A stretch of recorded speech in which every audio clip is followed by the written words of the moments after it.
رب العالمين والعاقبة للمتقين والصلاة والسلام على رسوله سيد المرسلين وعلى آله وصحابه أجمعين أما بعد فأعوذ بالله من الشيطان الرجيم بسم الله الرحمن الرحيم يا أيها الذين آمنوا اتقوا الله وكونوا مع الصادقين آمنت بالله صدق الله مولانا العظيم وبلغنا رسوله النبي الأمين الكريم ونحن على ذلك لمن الشاهدين والشاكرين والحمد لله رب العالمين. بارگاہ رسالت مآب میں حدیث الشریف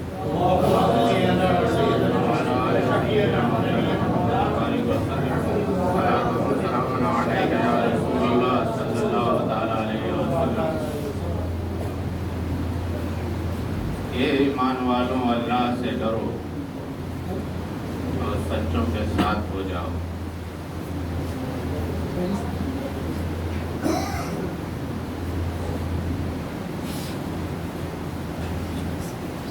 سچوں کے ساتھ ہونا، سچائی کو تلاش کرنا، اس کی کھوج کرنا.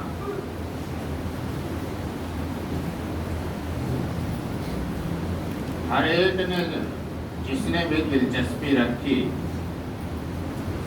حتی المقدور سب نے سچائی کو تلاش کیا، اس کی کھوج کیا، اس کا ساتھ دیا.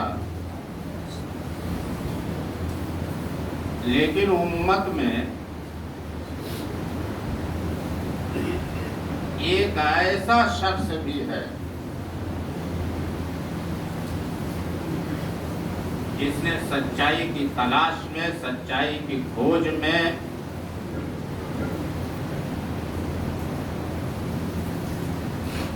اگر کسی سے مثال اس کی دی جا سکتی ہے تو سیدنا ابراہیم علیہ السلام کے سوا شاید ہی کوئی نظر آئے ان کے مقابلے. حضرت ابراہیم علیہ السلام وہ پیغمبر ہیں، ان کی عظمت اپنی جگہ.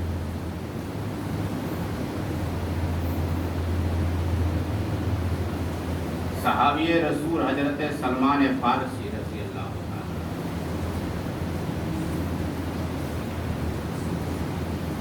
سلمان فارسی وہ شخصیت ہیں اللہ نے بڑی طویل عمر دی.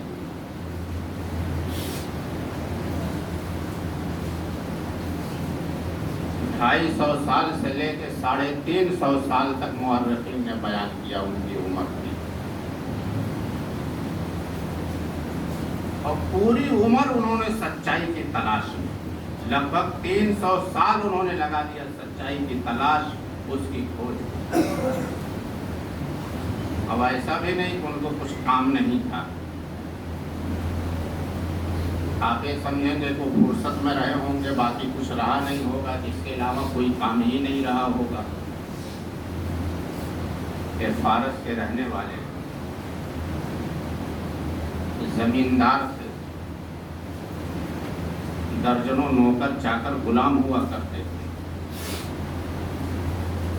زمیندار ہونے کے ساتھ ساتھ اس وقت کی حکومت میں بھی عمل دخل تھا، اور اس کے ساتھ ساتھ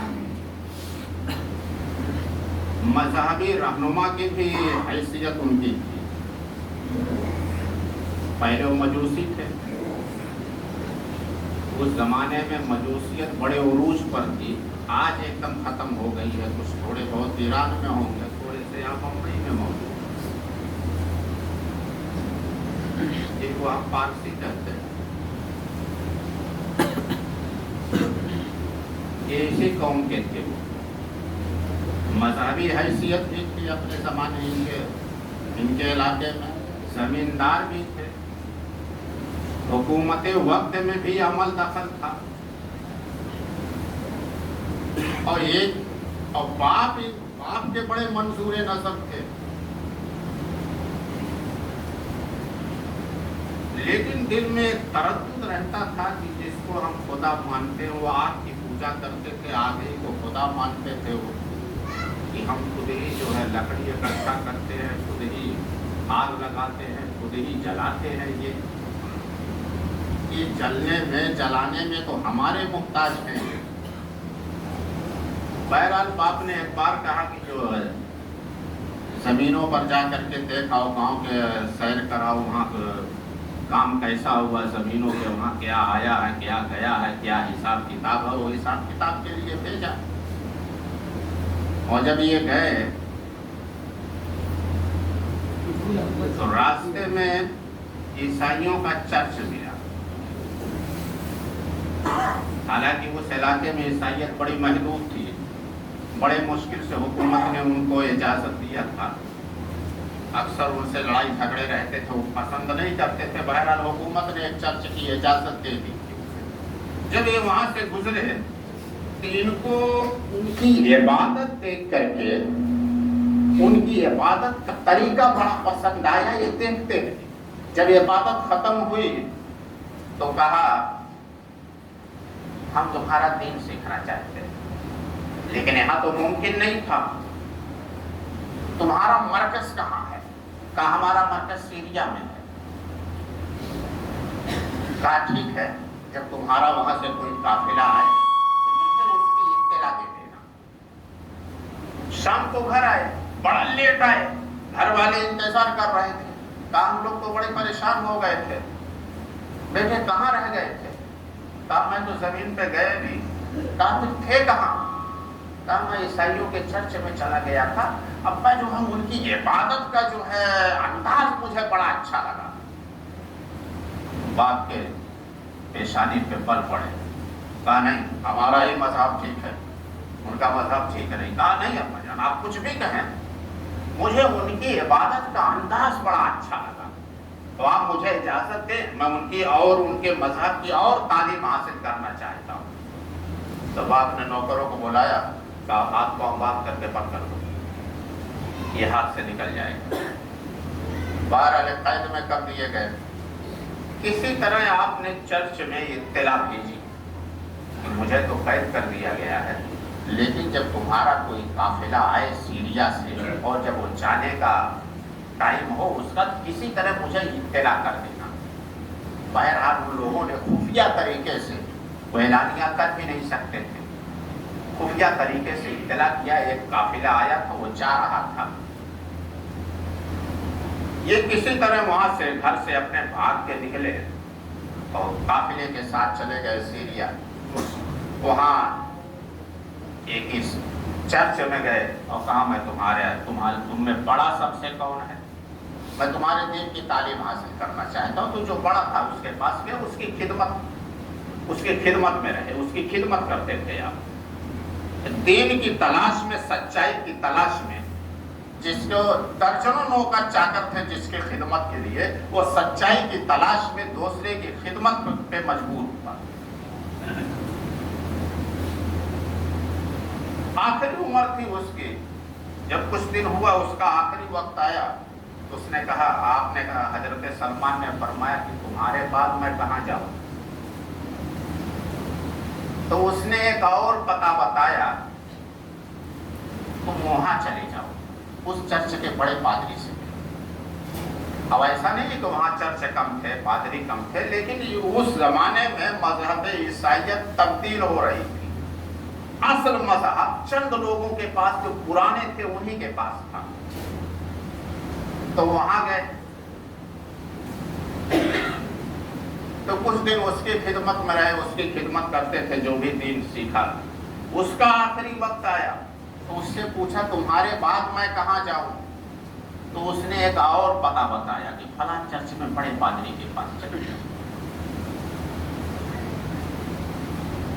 جب وہاں کچھ دن آپ نے خدمت کیا، اس کا بھی آخری وقت آیا تو آپ نے اس سے پوچھا کہ میں تمہارے بعد کہاں جاؤں؟ بڑا افسوس انہیں ہوا کہ میں جہاں جاتا ہوں وہیں اسی کا پیغام اجل آ جاتا ہے، چند سالوں کے بعد وہ چل بستا ہے. اس کے بتائے ہوئے اس پہ وہاں گئے، چند سال وہاں رہے. جب اس کا آخری وقت آیا تو آپ نے کہا کہ تمہارے بعد میں کہاں جاؤں؟ کہا میرے بعد تو ایسا مجھے کوئی نظر نہیں آتا جس کے پاس اصل مذہب کی تعلیم ہو. میرے بعد تو کوئی نسل مجھے نظر نہیں آتا کہ کوئی مذہب کی تعلیم کوئی کسی کے پاس ہو، میں تمہیں اس کے پاس بھیجوں۔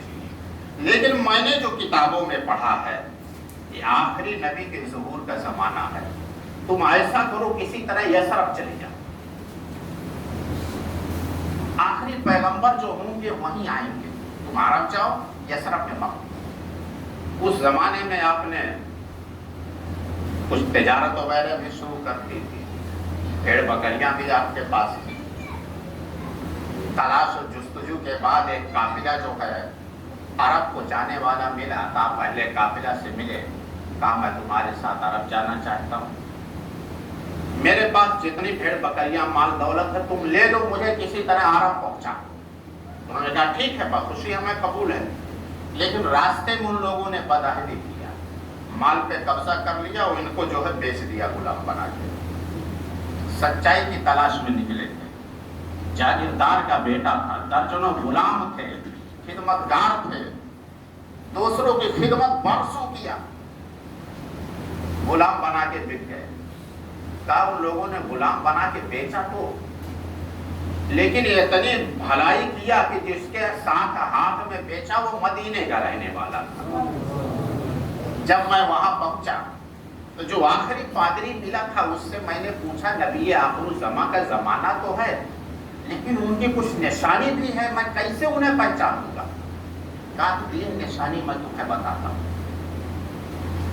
وہ صدقہ تو قبول کریں گے لیکن کھائیں گے نہیں، صدقہ قبول کریں گے لیکن کھائیں گے نہیں، وہ ہدیہ قبول بھی کریں گے اور کھائیں گے بھی، یہ دو نشانی ہے۔ اور تیسری نشانی یہ ان کی پشت پر مہر نبوت ہوگی، یہ تین نشانی ہے۔ جب یہ مدینے بک کر کے آئے کہ یہودی کے غلام تھے، برسوں غلامی کی، فرماتے ایک دن ایسا ہوا میں جس کا غلام تھا اس کے بڑے کھجوروں کے بڑے باغات تھے اور کھجوریں پکی ہوئی تھی، اس نے کہا کہ کھجوروں پہ چڑھ کر کے انہیں کپڑے لگا دیا کرو۔ جب میں کپڑے لگا رہا تھا اور میرا آقا جو ہے بیٹھا ہوا تھا باغ میں، ایک اور یہودی دوڑتا ہوا آیا، اس سے کہنے لگا انصار کا ناس ہو۔ کہا کیا ہوا؟ کہا کوئی مکے سے نبی ہے، کسی نے دعویٰ کیا وہ قبا میں آیا ہوا ہے، سارے انصار دوڑتے ہوئے چلے جا رہے ہیں اس کے پاس۔ کہا جب میں نے اتنا سنا تو میں تو کھجور اوپر باندھ رہا تھا، میرے ہاتھ میں کب کبھی پیدا ہوئی کود پڑا، اور میں نے آقا سے پوچھا ابھی آپ نے کس نبی کا تذکرہ کیا تھا؟ تو اس نے ایک چھاپڑا لگایا، کہا تم سے اس سے کیا لینا دینا، جا کے تم اپنا کام کرو۔ کہا میں کام پہ لگ گیا، غلام کی یہی حیثیت ہوتی تھی۔ کہا میرے دل میں خواہش پیدا ہوئی کہ حضور سے میں ملوں، پادری نے نشانی بتائی تھی، میں نے تھوڑی سی کھجور لیا اور حضور کے پاس پہنچا۔ شخصیت دیکھتے ہی پتا چل گیا ہاں یہ اللہ کے نبی ہیں، لیکن میں نے کھجور ان کے سامنے رکھا کہ اللہ کے نبی یہ میں صدقہ لے کر کے آیا ہوں۔ فرماتے ہیں انہوں نے قبول کیا، کہا کہ جو ہے ہم نبی ہیں، ہم صدقہ نہیں کھاتے۔ جو غریب صحابہ کرام تھے ان کو بانٹ دیا۔ آپ فرماتے ہیں ایک نشانی تو پوری ہوئی، دوسری کا کیسے اندازہ لگاؤں؟ کہا دو چار دن کے بعد پھر کچھ کھجور لے کر کے پہنچا اور کہا اے اللہ کے نبی یہ میں ہدیہ آپ کے لیے لایا۔ تو آپ حضرت سلمان فرماتے ہیں تو حضور نے قبول بھی کیا اور اس کو کھایا بھی، اور جو ارد گرد صحابہ کرام تھے ان کو بھی بانٹا، یعنی مل جل کر کے کھایا۔ اب فرماتے دو نشانی تو پوری ہو گئی، تیسری کو کیسے پتا چلا؟ یہ مشکل کام ہے۔ کہ اسی زمانے میں ایک صحابی کا انتقال ہو گیا تھا، اس کے کفن دفن میں جنت البقیع میں تھے، تو ابھی کفن دفن میں کچھ ٹائم تھا، آپ ایک جگہ بیٹھے ہوئے تھے، دو چادریں تھی آپ کے پاس، ایک خیبر کی طرح پہنے ہوئے تھے، ایک جو ہے اوپر لپیٹے ہوئے۔ تو فرماتے میں حضور کے پیچھے جو ہے چند قدم آگے جاتا تھا، اس کے بعد پیچھے آتا تھا، اس طرف چند قدم جاتا تھا، پھر پیچھے آگے اس طرف جاتا تھا۔ میں اس چکر میں تھا کہ کسی طرح ہوا وغیرہ سے یہ چادر اڑ جائے، تھوڑا سا میں دیکھ لوں ماہر نبوت ہے کہ نہیں۔ جب کئی چکر ہو گیا تو فرماتے ہیں وہ سمجھ گئے اور خود ہی جو ہے اپنی چادر جو ہٹائی، اور میں نے ماہر نبوت دیکھی تو میں نے چوم لیا اور حضور کے سامنے آئے۔ حضور نے فرمایا سامنے آؤ۔ میں نے رونا شروع کیا، یا رسول اللہ میں جو ہے فارس کا رہنے والا ہوں، میرا نام ماوے یا روز میں بتایا گیا، یعنی میں بہتر ہوں یا میں اچھے دن والا ہوں۔ میں ایسے دن کی تلاش میں سیریا میں گیا، اتنے چرچ میں گھوما اور اتنی خدمت کیا، اتنی بار میں بکا ہوں، اس کے بعد میں یہاں پہنچا ہوں۔ اور جس وقت ہے حضور سے ملاقات ہوئی، مدینے میں پہنچے ہیں، 300 سال سے زیادہ عمر تھی۔ اللہ کے رسول نے دعا کی ان کے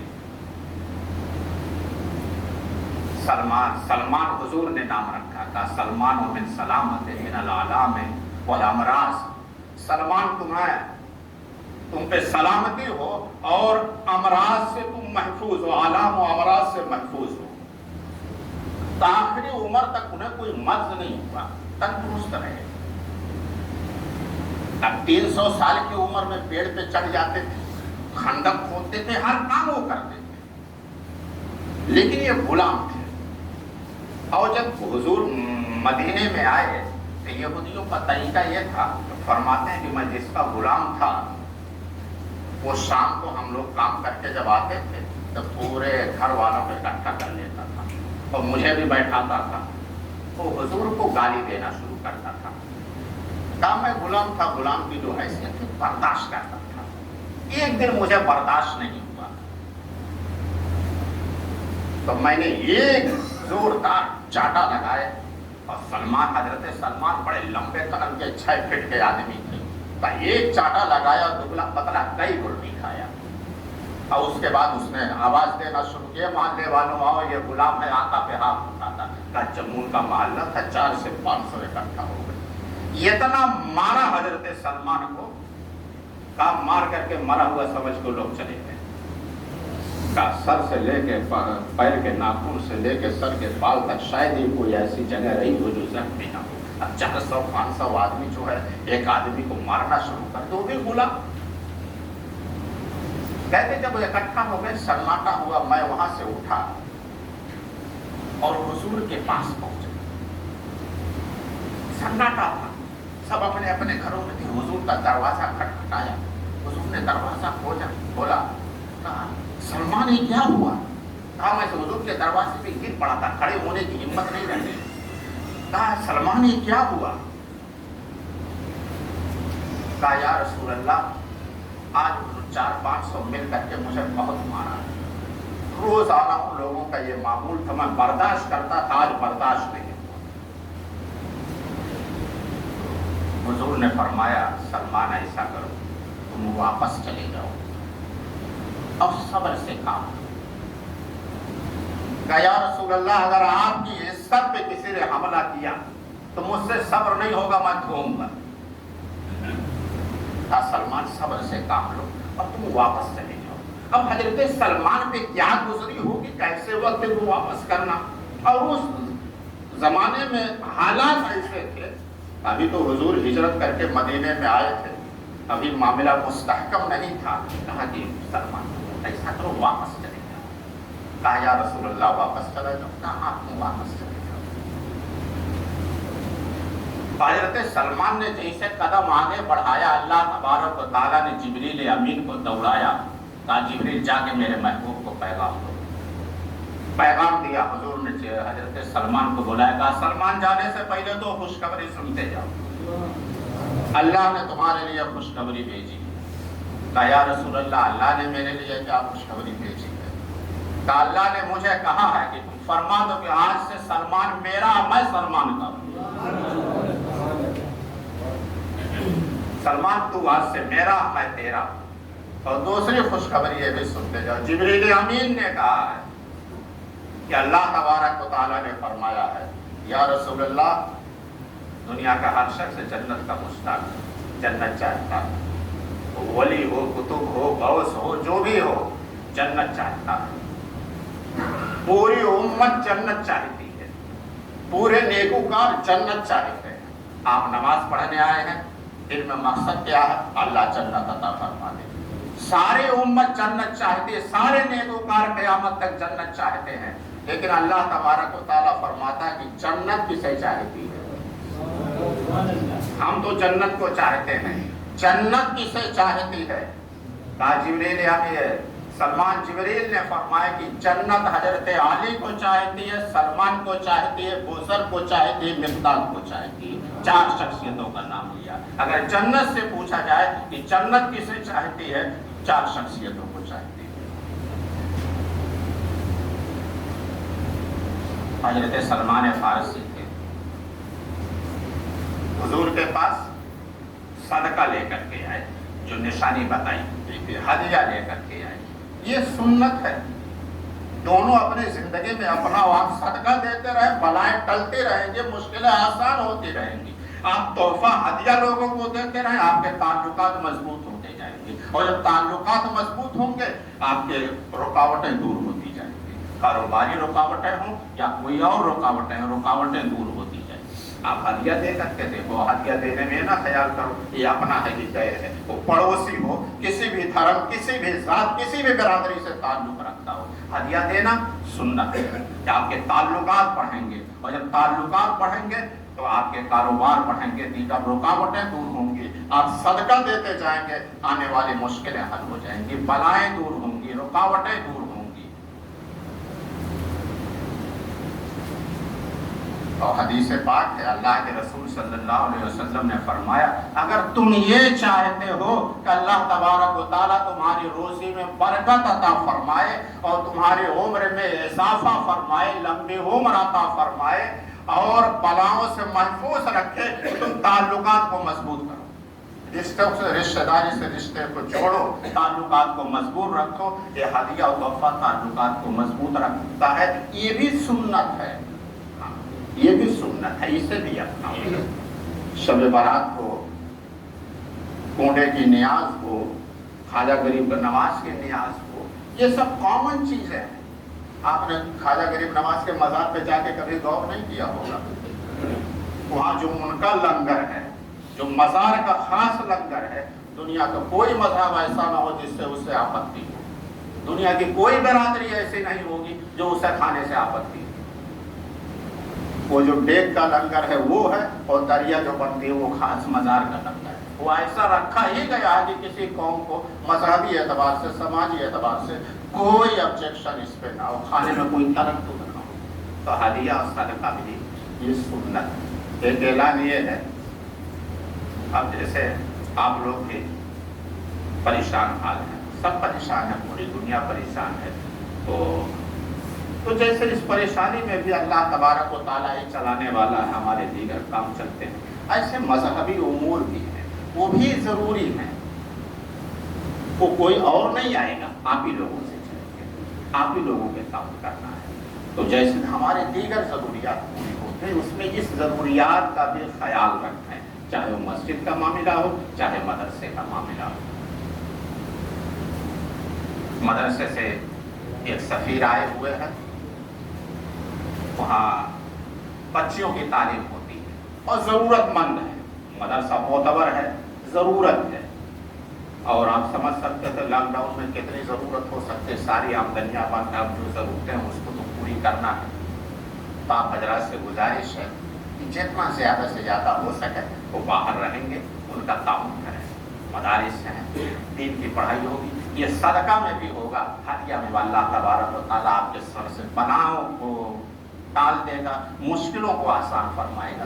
زیادہ سے زیادہ آپ ان کا تعاون کریں تاکہ ان کی بھی ضرورتیں آپ کی ضرورتوں کے ساتھ ساتھ ان کی بھی ضرورتیں پوری ہوتی رہیں، اور ان کے صدقے میں اللہ تبارک و تعالیٰ آپ کی ضرورتیں بھی پوری کرتا رہے۔ وآخر دعوانا الحمدللہ رب العالمین۔